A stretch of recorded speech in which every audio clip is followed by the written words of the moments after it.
ನಾವು press meet ಮಾಡ್ತಾ Cottonpet gate 3ನೇ ಸತಿ ನಮ್ಮ ವೆಂಕಟೇಶು ಗೊತ್ತು.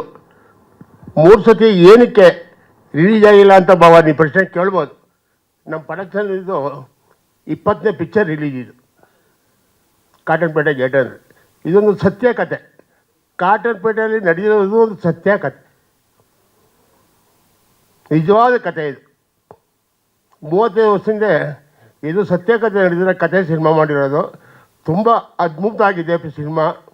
ಎಲ್ಲ ಮೆಸೇಜ್ ಇದೆ, ಅಂದರೆ ಫೈಟು ಆಕ್ಷನ್ನು ಸಾಂಗ್ ಅಲ್ಲ. ಡೈರೆಕ್ಟ್ರು ರಾಜ್ಕುಮಾರ್ ಅಂತ ತುಂಬ ಚೆನ್ನಾಗಿ ಮಾಡಿದ್ದಾರೆ. ಕಾರಣ ಇಷ್ಟೇ, ಅವ್ರ ಪಾಪ ಲಾಸ್ಟ್ ಟೈಮೆಲ್ಲ ಬಂದಿದ್ರು ನಿಮ್ಗೆ ಗೊತ್ತಿರುವಂಗೆ. ಏನ್ರಿ ವೆಂಕಟೇಶ್, ಮೊನ್ನೆ 4-5 ತಿಂಗಳಿಂದ ಇಲ್ಲೇ ಆಗಿತ್ತು ಪ್ರೆಸ್ ಮೀಟು. ಅವಾಗ ಕಾರಣಾಂತರದಿಂದ ರಿಲೀಸ್ ಮಾಡೋಕ್ಕಾಗಿಲ್ಲ. ಕಾರಣ ಇಷ್ಟೇ, ಮೋಸ ದಗ ಅನ್ನಾಗಿಂದ ಆಗಿಲ್ಲ ಅಷ್ಟೇ, ನನ್ನಿಂದ ಅಲ್ಲ. ಒಬ್ಬ ನನ್ನ ಮಿತ್ರ ಹಣ ಕೊಡ್ತೀನಿ ಅಂತ ಹೇಳಿದವನು ಮಿತ್ರ ಮೋಸ ಮಾಡ್ದ. ನಾವು ಒಂದೊಂದು ಸತಿ ನಾವು ಸಾಕಿರೋ ನಾಯಿಗಳೇ ಕಚ್ಚಿ ಸಾಯಿಸ್ಬಿಡ್ತಂತೆ, ಗಾದಿ ಇದೆ. ಹಂಗೆ ನಾವು ಸಾಕಿರೋ ನಾಯಿನೇ ನನಗೆ ಕಚ್ಚಿ ಸಿನಿಮಾ ಅಷ್ಟೇ, ನನ್ನಿಂದ ಏನು ದುಡ್ಡು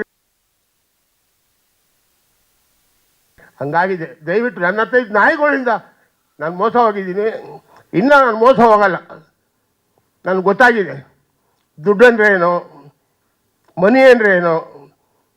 ಯಾಕೆಂದರೆ ಪುಕ್ಸಾಟೆ ದುಡ್ಡು ಬಂದರೆ ಜನ ಹೆಂಗಾಡ್ತಾರೆ, ಕಷ್ಟಪಟ್ಟು ದುಡಿದ್ರೆ ಜನ ಹೆಂಗಿರ್ತಾರೆ ಅನ್ನೋದು ಎಲ್ಲ ಗೊತ್ತಿರೋ ವಿಚಾರಗಳೇ. ಪುಕ್ಸಾಟೆ ದುಡ್ಡು ಬಂದರೆ ಮಜಾ ಮಾಡ್ತಾರೆ, ಅದಲ್ಲ. ಅದು 4 ಜನಕ್ಕೆ ಅನುಕೂಲ ಆಗಬೇಕು.